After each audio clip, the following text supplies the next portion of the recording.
Hello and welcome to the very first Tesco Baby Club video chat in association with My Family Fever and Mother and Baby.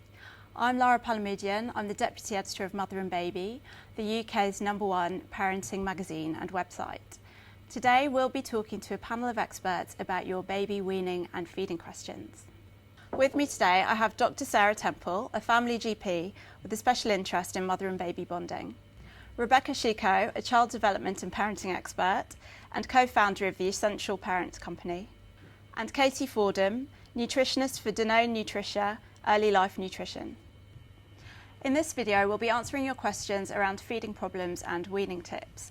Thank you to everyone who sent in your questions via social media and Kate Fever's My Family Fever blog. Rebecca Chicot, our first question is from Donna, Redhead Baby-led blogger. And she asks, what age should a baby start to feed themselves all the time?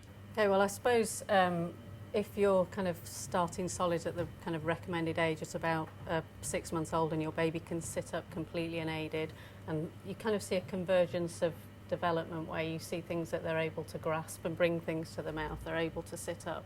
That means if you feel like your baby's at that stage, you can start straight away letting them feed themselves with appropriate kind of soft finger foods, like whether it's like grated cheese or, you know, the whites of a hard-boiled egg or, you know, softly cooked vegetables. They can do that kind of from the outset if they're kind of at that stage. So what you might see with things like spoons, the easiest thing for a baby to start using, they might from a very early age kind of take it off you and put it into their mouth, but the dexterity and the skills required to kind of carefully spoon and put into your mouth is really quite difficult, particularly with a weaning spoon, because they don't kind of take very much.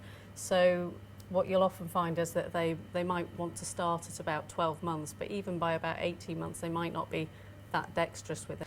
Okay, our next question is about baby-led weaning. There are lots of questions about this, including those from Tracy Nixon and Karen Hanna, who are both big fans.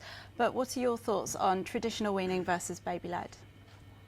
Well, I think if you look at what the Department of Health are recommending now, they're kind of recommending a little bit of everything. All textures should be welcomed. All, you know, when a baby is kind of introduced to solids, they should be getting the option, you know, of having a go with hard and soft finger foods from the beginning. Of course, you have to look at the developmental readiness of your baby. If you've got a baby that's profoundly premature or has any kind of developmental delay, you need to maybe talk to your health visitor or GP about, is this an appropriate, if you're going for baby-led weaning or want to try it, is this appropriate for your child?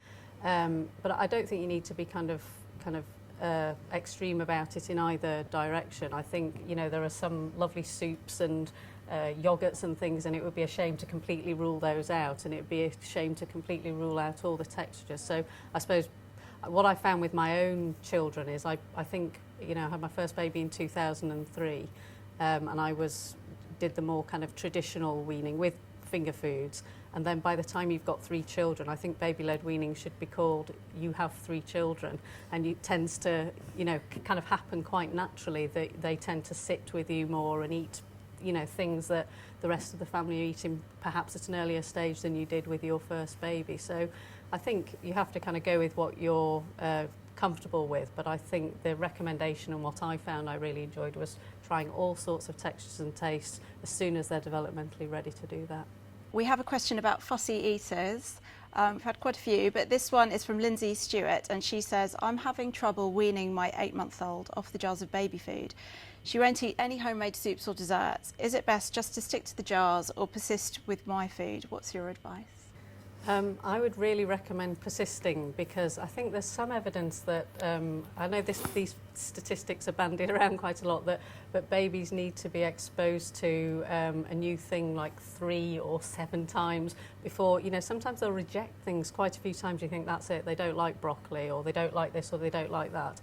And just by being there as part of the thing that they're trying, they'll just kind of get more used to it, and you may find a little bit later on that they'll try it, and also their kind of taste, they get more interested in different taste textures. So I certainly would persevere, because then the baby has much more opportunity to try different things.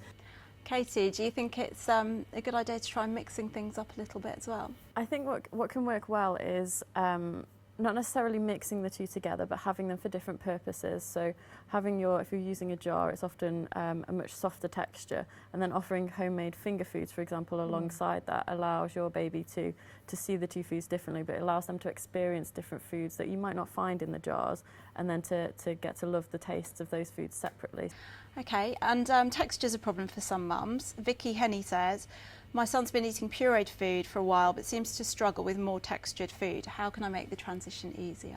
Some babies have no problem with texture and some babies really seem to struggle with this. I think what Kate was saying earlier was a really good idea, where you kind of offering them in different contexts. So I would have kind of soft finger foods right from the start. I think sometimes it seems really kind of overwhelming for parents that they feel like they have to produce this beautiful spectrum of food, going from kind of like double cream consistency to a little bit of this, a little, you know, it's not, I think you need to try kind of fork mashing, and you know, there's so many different textures and things that occur naturally in food that I don't think you have to feel like you're kind of like doling it out like some kind of scheduled event. And Mary Hildson won't eat lumps at all, and Jo Welsh wants to know how long she should continue with purees before moving on. I think the kind of getting used to textures and lumps and things is a really important part of a child's development. So it's important not to be so nervous that you're leaving it too late. So you certainly want to be, you know, by 7 or 8 months, they should be exposed to lots of textures, and really by about 10 months, it's really important. There's lots of kind of development of jaw skills and coordination that's really important. So CESE is not just about nutrition, but also about your baby's development and exposing them to all sorts of things. So again, persevere, and you know, babies generally will try all sorts of things. They're curious little things. Thanks very much to Rebecca and the rest of our panel. If you have any other questions, please do go to the Tesco Loves Baby Club website, where you'll find lots of other answers.